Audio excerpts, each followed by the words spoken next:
Don't be ashamed to learn things that you need to know. Here's Sexplanations with Dr. Doe. Sexplanations podcast, episode 12 with Michael Aranda, one of my favorite people. Such a cool person in terms of your interests in life, being curious, talking to me about sex, sending me text messages with sex-curious questions. I love it. What have I sent you? I don't remember. You've sent me multiple texts. I want to take them all and write an episode about them because they're so thoughtful. I don't even remember what I would have asked. Is it like, maybe I can pull why one do up. I have two testicles instead of just one? See? That's the kind of question that you ask. Why don't I have three testicles? They're so clever. Let me see if I have them. But will you tell the audience a little bit about yourself? Hello, my name is Michael Aranda. I have been a YouTube creator for 10 years. Woo! I spent 5 of those years as an employee of Complexly, making stuff for SciShow and Crash Course, and actually, I am the animator of the Sexplanations intro, and I think I did the sound on that as well. Our That coughing whip thing. Yeah. Just to be clear, that's not my voice in the thing. I assembled the audio. Yeah, now I currently own a small production company in Missoula, Montana, where we produce an educational geology series called Cape Tectonics. We've got a few other projects coming out soon that don't have solid names, so I'm not going to say what they are. But yeah. And you're a that's sexual being. I guess so. My instinct was to say, we're all sexual beings, but then I was like, I guess, no, that's not true. Well, so I think what you're referring to is people who identify as asexual, and I would say that they are sexual beings and their sexuality is asexuality. Why would you say that? Why do I put that language around it? Yeah, like Because- I'm thinking in terms of saying everybody is religious. Well, no, there are atheists who I guess are not religious. But it's not that atheism is a religion, it's just the lack of religion. So why is asexuality not just the lack of sexuality? I would change the metaphor to be something like we are all cognitive, and then say some people have beliefs about God, that there is one, and some people have beliefs that there isn't one. So, But like sexual in that we don't reproduce in and of ourselves. Okay, I see what you're saying. So biologically, humans are sexual beings. They reproduce sexually. Yes. Okay. And an orientation of that is to not experience sexual attraction. I think I was conflating those two things, the idea of being sexual with the idea of feeling sexual attraction. Well, yeah. And a lot of people do, and it's semantics. So let's talk it out, right? That's 98% of arguments that I've ever had. It's just people having slightly different interpretations of the same words that they're trying to use to communicate things. Yeah. But thank goodness we get to talk and, tease that all out. Yeah, I'm a little bit disappointed that there isn't video of this podcast happening right now because I think your hair is just fantastic right now. Aw, thanks. Is it all flyaways? No, it's because you bleached it. I did. And then it's starting to grow out, and I've always been a fan of the sort of like dark roots but bleached hair thing. You don't like it? Mm-mm. Maybe it's just because I grew up in Southern California, so it's got sort of that beachy vibe that I grew up with. Well, and you are a, historically bleached haired person. It's true. I have bleach in part of my hair right now. Just a little bit. It's like the remnant of Michael Aranda first generation. Yeah. I really like all these sexual topics that we're covering. This is good. Hair. Yep. Well, okay, so let's go into more of them. We want to talk about arousal, but first I want to give a shout out to the Sexplanauts who support us on patreon.com/Sexplanations podcast. Donna, Maddie, the Millers, Paul Nixon, and Laura Schuster. You are all amazing. And to honor you, we've got a test question of sorts. Testes, Sexplanations, testes. This I'm going to ask of you because I already know the answer. What percentage of biosex females experience what's called a sex flush? What is a sex flush? A sex flush is a reddening or it's when the skin blushes around the lower face, neck, chest area. Is this a multiple choice question or do you just have to? Yes. Would you like multiple choice answers or do you want to just straight up guess the percentage? I'm going to go with the multiple choice thing. Here we go. Narrowing down my options. A, 5 to 10%. B, 20 to 45%. C, 50 to 75%, or D, 80 to 85%? I'm going to go with A. 5 to 10%. Yes. The answer is C, 50 to 75%. I was off by a significant margin. Have you ever seen it? No. Did you know that? Oh, okay, that's not true. I've not seen it in person. Ah, the wonderful world of cinema. Yes. Well, it happens in biosex males as well, and that's about 25% of the population there. Why the But- difference? I don't know. See, this is what the whole Sexplanations podcast should be questions from Michael Aranda that Lindsay can't answer. Okay. I don't know why you have 2 testicles. I'm not sure why biosex females have more sex flushes than biosex males. I have a haircut later today, and I've been using the same hairstylist for years. Her name is Abby. And for whatever reason, every time I sit in that chair, I always have like just weird, unusually thoughtful questions to ask my hairstylist about the job of being a hairstylist. And she's always like, I have no idea how to answer these questions that you ask. So I guess that's just part of my thing. Coming up with questions that people don't have answers to. Yeah, around their field of interest. Yeah. I was going to say originally that maybe it was because you're a kinesthetic learner and she's touching your head. But you're saying that it's specifically around whatever the person's passion is. I just think since a very young age, I've always been obsessed with the question of why. My aunt would tickle me whenever I asked the question why, because she got so sick of me asking why all the time that the only way she figured out how to like get rid of me was to start tickling me because I didn't like it and I'd run away. Wow. Well, I think that's great, though, to be curious. I agree. My aunt does not. Well, I'm also not, receiving 5-year-old Michael Aranda's questions. Yeah, I wish I could remember what they were. I don't. Actually, one question that I do remember asking, this is totally not related to sex at all. I don't care. My apologies. My dad was installing sprinklers in the yard, and he had these cans of some kind of substance where you would unscrew the top, and then the bottom of the lid had what looked like a really giant Q-tip. Like you would use that to dip into the substance that was inside the can, Okay. and then kind of paint that substance along the inside of a threaded bit of some PVC pipe. Yep. As he was fitting it together. Yep.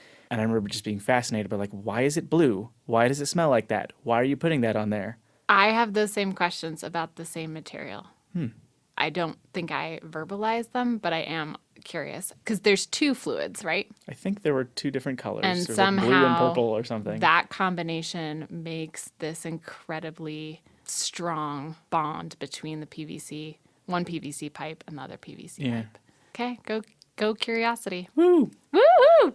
Okay, let's leverage my curiosity Talk about to- arousal. to talk about what you want to talk about today. Because 4 years ago, we did an episode on Sexplanations, the YouTube channel, where I taught people about this concept of tenting, where the vagina actually lengthens and then the cervix connected to the uterus raises up and kind of gets out of the way. And this is when the body is physiologically ready to receive something like a penis.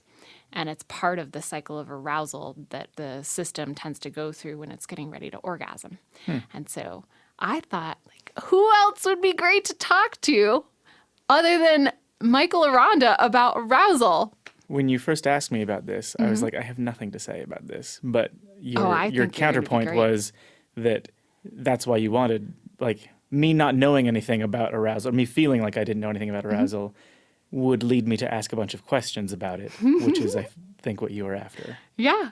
Let's just be curious together. Okay, Okay. So, here's my question. oh, you already have one? Why is tenting a thing? So I don't know the definitive answer on anything in life. This is something that I have learned through being in school and then being an educator, and how much over time things change, and what we thought we knew, like there are 9 planets, changes to be there are 8 planets, and then this quasi-planet thing that we haven't really decided on yet. That's just semantics, though. Those Okay. bodies are still in the sky. Right. But that's not the only experience that I've had of it where we think we know something, right? Oh, we know that the earth spins around the moon or like however it's Turtles configured. all the way down. Turtles all the way down. Yep. And then someone comes in with science and they explain that there's a different way to look at this. So I don't know on a lot of these things, and I don't even want to claim that other people do. But what I think we have a basis on right now is that if the penis, an erect penis, which is an average of 5.5 inches, were to go into a resting vagina, which is on average 3 to 5 inches deep, it would hit the cervix pretty hard each time. And that's a very tender part of the body that, especially when it has repeated trauma to it before it's finished developing, so before age 25, it really can disrupt the body and cause cell dysplasia, and it's not healthy, right? To have What is cell dysplasia? I think it's when the cells of the cervix aren't growing properly. And so under a microscope, it looks like, oh gosh, is this something where we need to pay attention? Is this possibly human papillomavirus? Could this person have cancer, etc.? So does that make, for people who have a cervix, having sex before the age of 25 with a longer penis potentially harmful in the long run? Or Yes. What are the long-term dangers of damage to the cervix that way? Well, it can make it harmful if they're not tenting. If they're tenting and the cervix pulls out of the way and the vagina lengthens, then the risk lowers. But the risk would be for, gosh, I don't want to make a direct link to anything because I don't know enough about the medical side of it. But I think that cell dysplasia is connected to things like that cervical tissue not being healthy to then combat natural infections with the immune system. And then you're looking at HPV, which causes warts or cervical cancer. Sounds like I have some Wikipedia searching to do. Yeah, me too. So tenting is helpful, and that would be my guess as to why. The muscles that have to engage to cause tenting, to allow tenting, are those muscles that males also have? So great at this game. I love this game. I don't know what is involved beyond the mucous membrane for the vagina to tent. The muscle structures that operate most of the pelvis are your pubococcygeus. Those are going to control defecation, urination, vaginal contractions. They are the ones that allow for your body to do a Kegel. And I don't know, if we're looking more vertically, as the vagina lengthens, what is in there that would pull it, lengthen it, and get it to expand. Yeah. See, this is why you're so wonderful to talk to. So much research must be done. Right? I wish I had all the answers. I don't. But I can help guide you in how to find the answers, which is what I hope I do for everyone, is to just give them 3 to 4 minutes of information that sparks their interest, and then they stay curious and they go and find out, what causes the vagina to lengthen, and does a biosex male have the same anatomy? Because in a biosex male body, there are muscular structures that change, right? Because during excitement, which is the first phase of arousal, the testicles will tighten up against the body. And that happens because the scrotum has its own set of muscles that tighten and pull it close. Yep. You're like, Can confirm. Yep. So one of the things that I tell people, if they're performing oral sex on a penis and they want to kind of speed things along, is to take the scrotum with the testicles in it and raise it up closer to the body's core, because that mimics the physiological process. No. You don't like that? No. I am not a fan of anything coming in contact with the testicles. I've had a partner like that. And he had enormous testicles. So it was very hard to avoid them because it was just like, oh my gosh, these are so big and so fun looking. I have gone 31 years of my life without ever considering the idea that testicles could be different sizes. Like, obviously, the size of the length and girth of the shaft is like what everybody's like, oh, yeah, my penis is big and your penis, whatever. But like the idea that testicles are different sizes, what? Oh, yeah. Is that related to their production? Like, do bigger testicles put out more sperm? What's coming to mind for me is gorillas and how they have small penises but larger testicles, and so their procreation tactics are considered to be different in that way. Like, they just produce more sperm that goes in, but I don't know the exact numbers or the comparison. I don't know. I don't know. Is that what this episode is called? I'm still I learning. don't know. But I am very fascinated by how you don't like having your testicles touched. So Yeah, the idea of teabagging for you is a nightmare.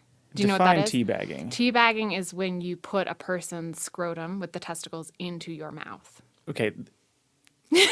Just like imagining my testicles going into somebody else's mouth, like I cringed a little bit. Like I tightened. I could see That sounds tremendously uncomfortable. And you don't know if your testicles are larger than other people's? No. The idea that they would be a different size has never Is new entered to my you. mind. Yeah, and around the same time that I was seeing this person, an article came out in our local newspaper about how there were these deer that jumped off of one of the parking garages over at the university. It jumped off the They parking jumped off garage. of them. And I'm not sure if it was those deer or different. There was an article about a deer that did not have a scrotum. And so the testicles were just exposed. And so I started to have my own questions about whether or not his scrotum, maybe like yours, is thin or it's inside out, or there's something about it that makes it different from other people's scrotums. There's nothing about mine that would have ever made me think, this is really thin. Seems like a same thickness or even thicker than like the skin on the rest of my body. Okay, yeah, that's typical. Yeah. I've had a few partners where like the first time that any sort of oral sex is happening, out of habit for them, I guess, they'll just like reach up and cup the balls. And I'm like, whoa. None of that. No, let's not do that. Yeah, I totally understand what it's like to be your partner because I have been a partner to someone like you. And having been with other people, I can teabag them or take their testicles and push them up into their inguinal canal or bite, scratch. Callie's sitting Yank. over there. Does that sound uncomfortable? She says maybe. Yeah. God, no. Well, and it's similar tissue to the labia on a biosex female. And so that whole range of experiences probably exists there as well, where Yeah. there are people who are like, do not touch my labia majora. And then other people who are all about scrape it with your teeth, yank it around, pierce it. I wish people could see my face right now. It's squirmy. Obviously, I understand that like different strokes for different folks, but Mm-hmm. oh my god, not for me. Keep those strokes away from me, thanks. No ball sack play for Michael Aranda. No, like because I may have partaken in a few porn viewings here and there in my day, and so there's a handful of stuff out there where some chick's going down on some dude and like sucks up his testicles into her mouth, and like that's I just. Alt F4, like, close that tab immediately. I'm the same way with anything anal related. Like that is just a huge turnoff for me. It's So, not your I want mean, list. there's clearly a huge market for it, but anytime any of that pops up for me, I'm like, I need to go watch Nickelodeon or something. Is there a flavor that you really like, which is not so vanilla? What's vanilla? So vanilla sex or vanilla sex play would be your traditional. So like just missionary Yeah. guy on girl, like that's vanilla Yeah. sex. And I would say in the early 2000s, the definition of vanilla really expanded to include things like oral and anal and different positions and different genders, etc. But for the most part, vanilla is going to be this is what we do when we get in bed and have sex in this form. And outside of that would be those flavors. I don't know if this falls outside of the realm of vanilla, but like what I find myself most attracted to when it comes to pornography is videos where you can tell that the people involved are like in love with each other or like super attracted to each other or just like having a lot of fun with each other.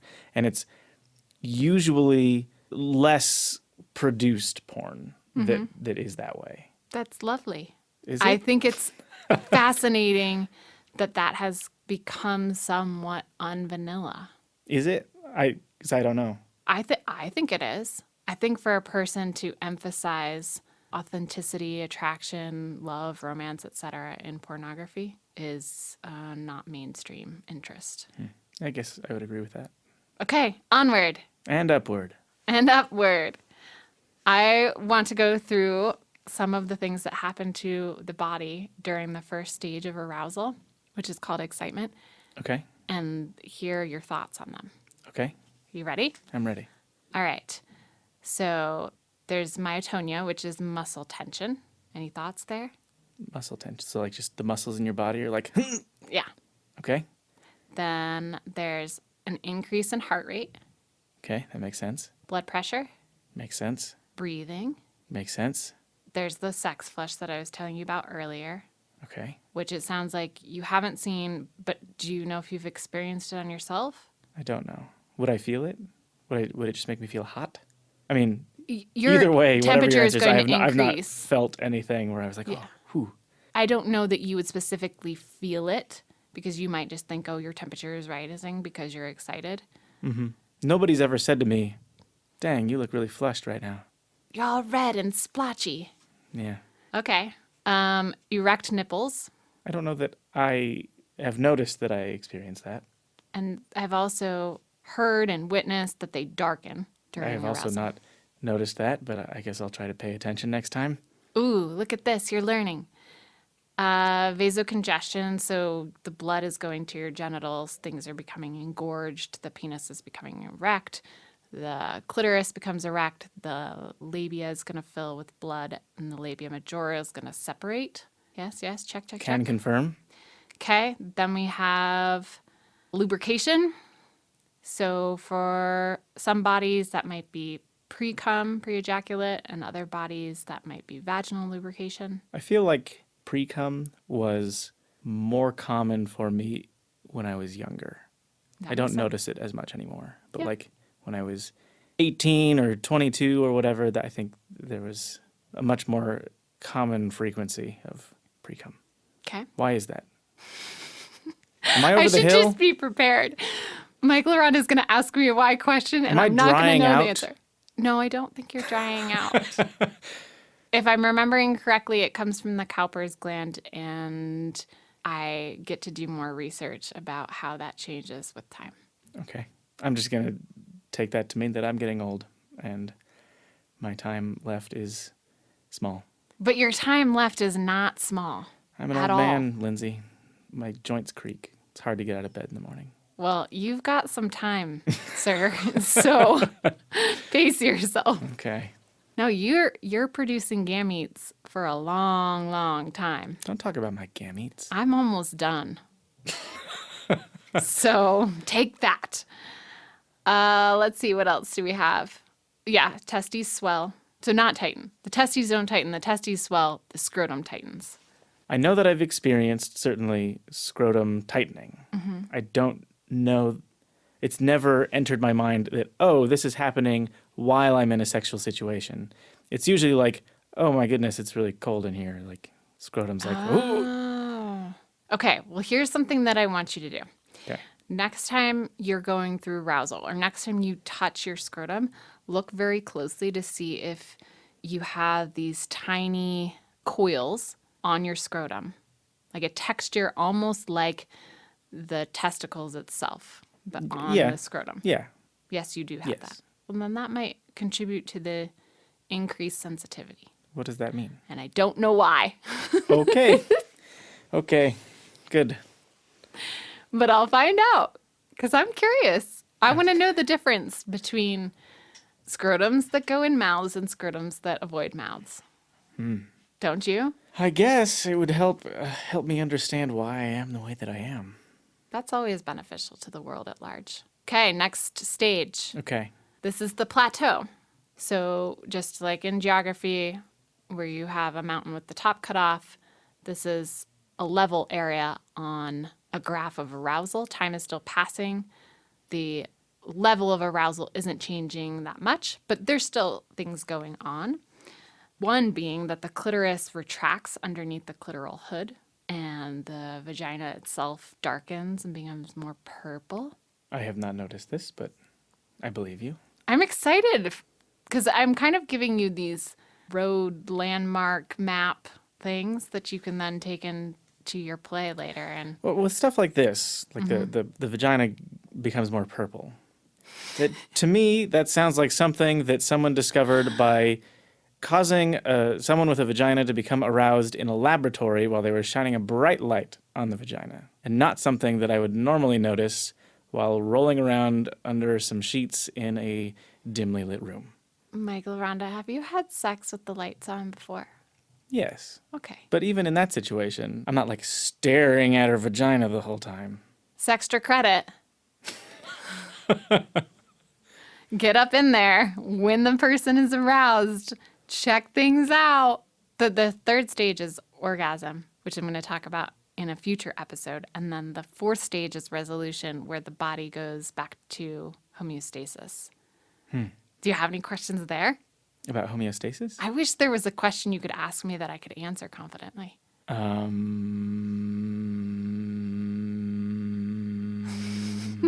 thinking. Okay, well, while you think, let's do this exercise from our sponsor, adamandeve.com. Feel your kegels if you're able. Main squeeze. Basically, I'm going to tell you about them, and then we're going to play the sound of a vibrator that comes from their website, adamandeve.com. And every time the vibration happens, you use your PC muscles to perform what's called a Kegel, pelvic exercise, to strengthen your muscles so that you can pee better, poop better, orgasm better, have sex better, all of the things better. Okay. Okay. AdamandEve.com is an adult superstore where you can find vibrators and cock rings and lube and condoms and butt plugs. And you can bring them home to play with yourself or your friends and partners. There are lots of different colors, textures, shapes, and sizes. When you use promo code SEXPOD at checkout, you can get 50% off of an eligible item plus free shipping in the US or Canada. Sufficient? Sufficient. I dated a girl Yeah? who was involved in fitness competitions, and we went to Adam and Eve just to buy the heels that she would wear during those competitions. So if you're in the market for footwear, they've also got you covered. Wait, what kind of fitness was she doing?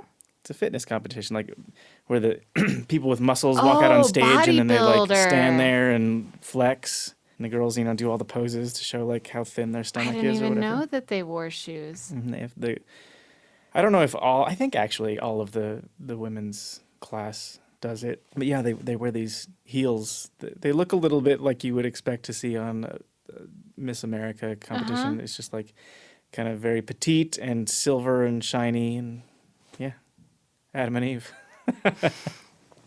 Wow. Well, good. Then we've opened up their market. Yeah. That's fun. Did you come up with your question that I can answer confidently? Maybe. I have experienced this thing where if I become aroused, I will have an erection. And as long as there is sort of constant stimulation going on, it doesn't have to be like moving toward orgasm, it just has to be there, erection will be maintained. But if, say, 30 seconds goes by with no stimulation, erection goes away, and then the sexual play can go on for like 30 minutes, an hour, whatever, and it just won't ever come back.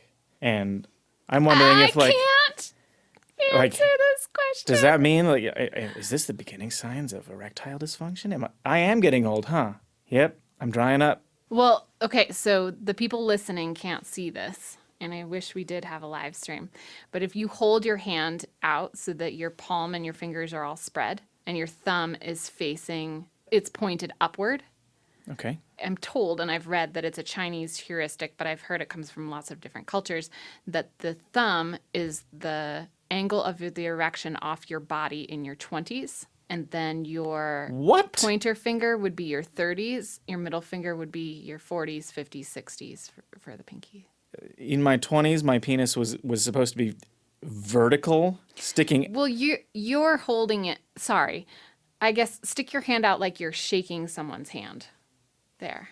That is my thumb not still pointed up at the ceiling? Relax. You told me to spread my fingers. Okay, well then. So not fully spread, gently spread fingers? Gently spread. This is how I do it. Like you're not stretching them so much that there's tension, but I stretch them so it looks like an open hand. I question the validity of this. Really? This exercise. I mean, and that's what they say about heuristics, or the rule of thumb thinking, is that it is horrible because you're coming to this shortcut in your thinking and it's not accurate. But I would say, in my experience, that's. I think for my entire life, if I were standing up with an erection with this hand exercise, my entire life it's been index finger. Maybe you have a well-endowed body part that is affected by gravity. And you are in your 30s, so that would make sense. Can I tell you a story? It's kind of a two-part story. Yeah, of course. Did you think I was going to say no? Don't tell me your sex story. So part one is that I was dating a girl while I was in college, and her best friend was dating a best friend of mine. And this best friend of mine and I had grown up together. We've known each other for a long time. And we discovered, I don't know if this is like 6 months into like both of our relationships, that the girls had been talking between themselves and had come to the conclusion that there must be something weird in the water where my friend and I grew up because we were both significant. And so Where did you grow up? Southern California, Chino Hills, California. Okay. Armed with this knowledge, that was the first time where I had like any notion of how I may compare to the rest of my sex. Armed with this knowledge, the next time I ended up in a important relationship, I met a girl and I could tell, okay, we're getting along, we're probably going to end up dating. We didn't do anything sexual with each other for the first few months that we knew each other. But during that time, I sort of purposely started dropping hints that I might be very small. So I was like laying this groundwork for what I hoped would be a nice payoff in the end. So like the first time we are in the same space and we're getting ready to be sexual with each other, we've been making out for like half an hour or whatever, and then she reached her hand down my pants and then stopped and like sat up really quickly, and then she punched me. She punched you? She punched me in the shoulder. Abusively or playfully? Mostly playfully. Okay. But I wouldn't say like I wouldn't got say that she you were was messing with her. Yes, I wouldn't say she was mad, but okay, she was like, "You got me." So here's some context for those who don't know you. You tend to date tiny women. Do you know this? In the time that I have known you, they all look almost the same and they're all very petite. And so you say that you're building up to this like happy surprise.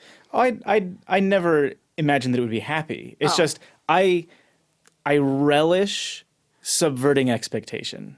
Regardless of what that is, I just love the idea that I set somebody up for something and then what happens is different. So it's so evil. It wasn't meant to be happy or sad. It was just I knew that she was going to expect X and she was going to get Y. So maybe she was expecting a comfortable fit and was like, oh, yeah. And then she realized she was dealing with arm penis. I don't know about arm penis. Oh, well, okay. I'm not. You're not arm penis. I'm not arm penis. Or maybe she was a size queen and she was super excited. Yeah. Did she end up happy? Yes. Okay. Yes, very happy. You messed with her. Yeah. So that might be the reason why your 20s and 30s were the same finger on your hand. Gravity. When I was a teenager hooking up with teenagers, to give it some context, their erection would go up vertically. It wasn't horizontal off of their bodies. I have never experienced that. Super excitement. And one of them, the penis was so red, like maybe shades lighter than a dog's penis because of the level of excitement and blood. I'm pretty olive-skinned, so I think the melanin in my body can obscure a lot of what would otherwise be like a flush or redness. It takes a lot for me to show redness in the face. When you're doing your Sextra credit, though, get down there. You never know. It could be purple. It could be. I don't know, man. I'm usually looking at a person's face. Like, that's where my attention is. That's nice. I'd rather look at a nice face than a purple anything, I think. Hopefully you find yourself in situations where you have more than one opportunity. You are talking to the guy who very happily ate Chipotle, the same thing from Chipotle, for 100 days in a row. And Callie over there recording this podcast just finished a little road trip with me to Wyoming to see the eclipse. And what did I eat for almost every meal? Some sort of burger. Or pizza. Like, I am a creature of habit to a greater extent than probably anyone else you will ever meet. That's true. I know about your shoes and I know about your hair, but I've also seen you change in the time that I have known you. Yeah.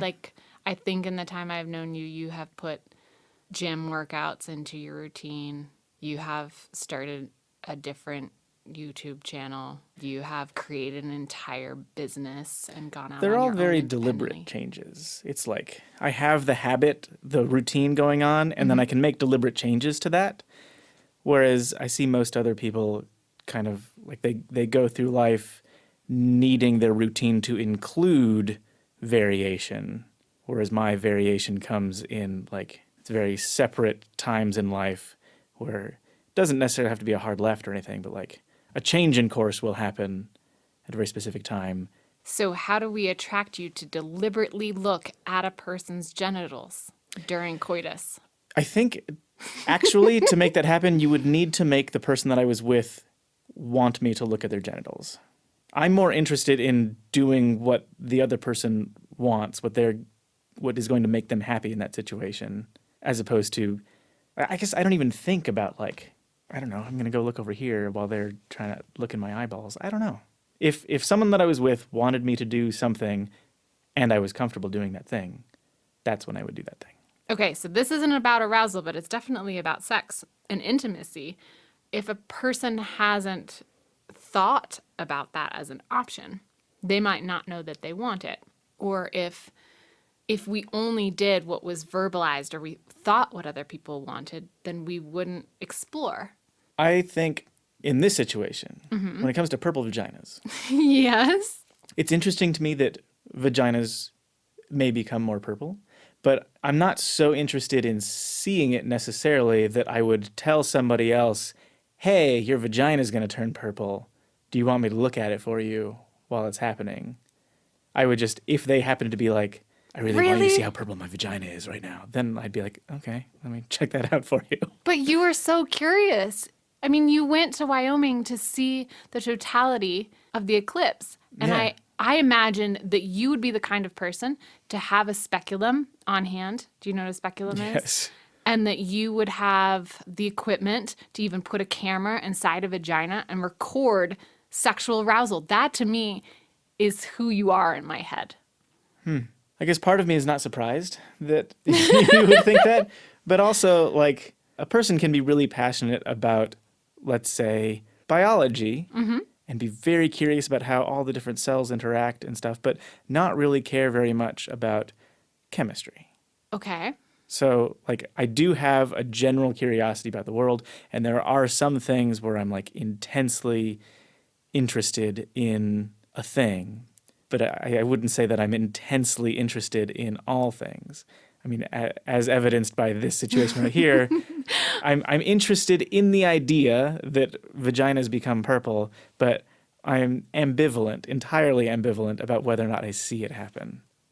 Seeing the eclipse, being in the shadow of the moon, was an experience. It was an experience that I can tell other people about. It's an experience that I can video and then show the world and have other people be excited about that and relate to it in some way. And the experience of seeing somebody's vagina turn purple, for me, is not the same kind of like, oh my God.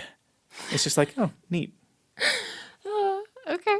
I mean, I'm not going to force you to be excited about it. But I think it's awesome. And if I had the technology on me to stick a camera inside my body and have an orgasm and have that recorded, oh my gosh, I would share that. New Patreon perk. Yeah. Buy me a camera. Wow. Yeah. Or what I think I'm really interested in right now is being able to read the brain. So if I have an orgasm through clitoral stimulation, vaginal stimulation, no stimulation at all, just contractions or fantasies or whatever that is, I want to see if it reads on the brain the same way. You came up on our trip to Wyoming to see the eclipse. And I don't remember the context, and I don't remember if Callie was there or not. But I think it was my girlfriend Kelsey was like beside herself because she had found out that someone said that you are capable of having an orgasm just through doing Kegels. Is that a thing? Mm-hmm. Yeah. Kelsey was just like, Michael, Lindsay Doe can have an orgasm. She can give us Without her orgasm. hands. Yeah. Yeah. I had to figure out how to do it. And we've talked about it on this podcast before, but how to do it when I was writing online courses about human sexuality, because I was looking at so many sexual images and reading so much sexual content that I would be aroused the entire workday. And when you're aroused, your genitals engorge with blood. And so even though the blood is still in your brain, it feels like there is less blood in your brain. And so you can't think because it's all congregating in your groin. And so I learned how to relieve myself without having to put lubrication on my hands or undress or anything like that so that I could get through the day. Were you doing all this research in a private setting, or so part of it wasn't like you're in a public library and you need to take care of business? You didn't want anyone else to... No. It was just an office, a home office.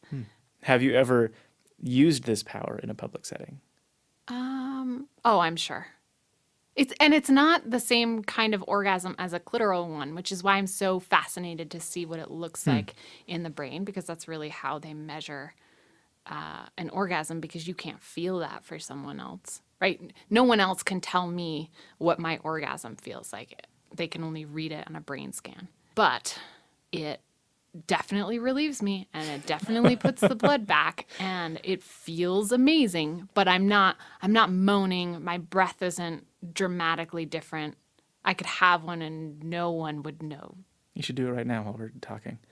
Done. This reminds me of a conversation that came up maybe a year ago where I decided that if I had a superpower, it would be that I could cause someone to have an orgasm like from a distance, and like I would just like point at them and then they would have an orgasm, so that I could use this power if like someone cut me off in traffic or was being otherwise mean in a traffic situation. I could just like give them an orgasm to like both ruin their day and make them happy at the same time.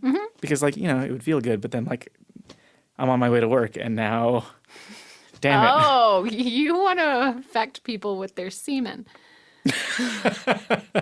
Yeah, and as part of the conversation, this was, a work conversation. We didn't have an HR department. And most of the conversation that ensued after that was around, like, would that superpower, because the people that are receiving the orgasms, they're not consenting to having an orgasm. So, like, to what degree is someone using that superpower being, like, a terrible human being? I guess, the same degree as any superhero who is manipulating another person by lifting them off of the ground in front of a moving truck or reading their mind or, right? In all of those cases, you're doing something without consent, but to improve a situation. Well, yeah, causing a guy to mess up his underwear on his way to work isn't really improving the situation. That's just, I'm mad that you cut me off in traffic, so here, come a little bit. Oh, we need an ethics channel. I don't know what the answer is there.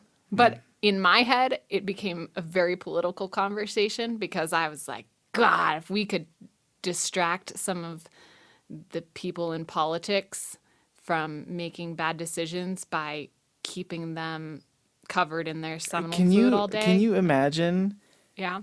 causing Donald Trump to have multiple orgasms during the course of one of his, like, pro-Trump rallies?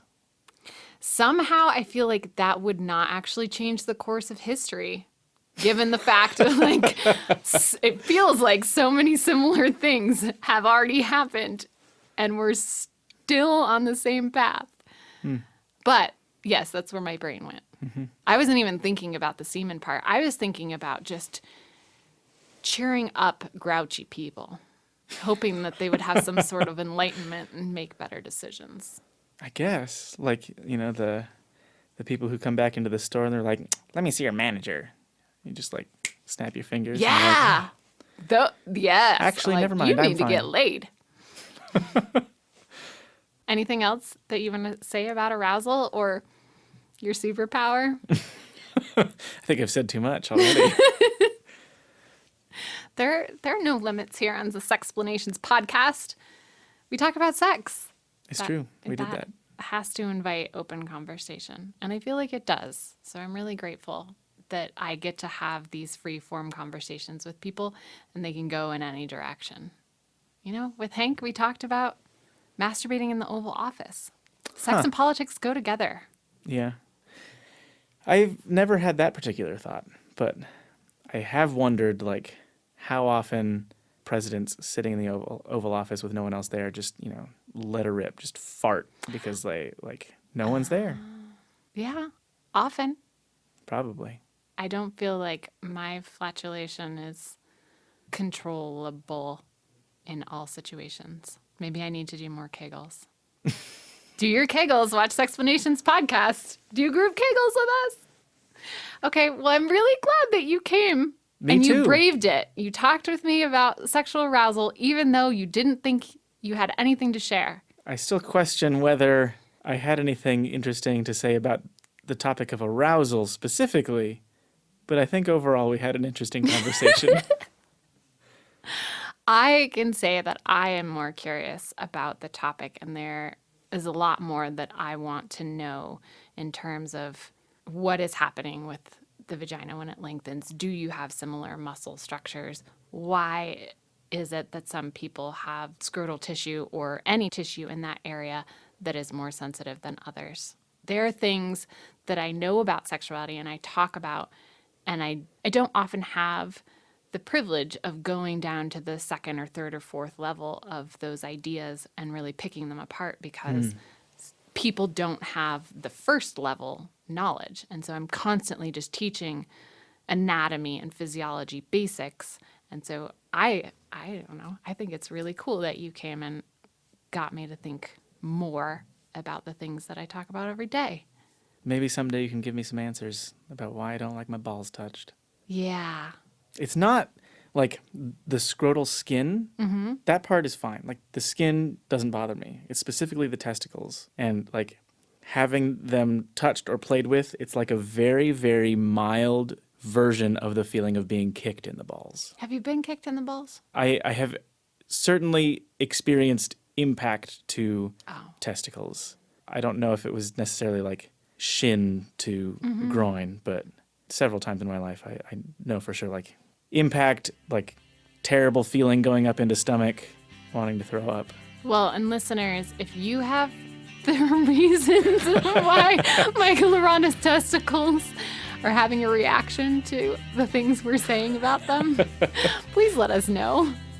Okay. So a special thanks to you, your studio, Cinema Studios, Callie for helping us out, Complexly, who produces the Sexplanations podcast, Count Boogie for the jingles, and all of the Sexplanauts who make this possible, and Cora and Imparo, I'm still learning.